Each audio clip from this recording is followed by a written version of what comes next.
Magandang buhay sa lahat, lalong-lalo na sa mga Lizken fans.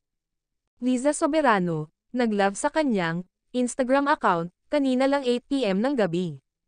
Ang daming nanood, at sobrang natuwa, ang mga fans na nagko-comment, at nagtatanong ng iba't ibang tanong, kay Liza Soberano.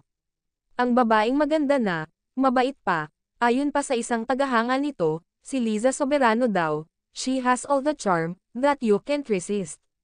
Ito nga ang patunay guys, panoorin natin, ang mga bagong update photos, ng dalaga, na nakasuot ng iba't ibang shades, na bagay sa kanya.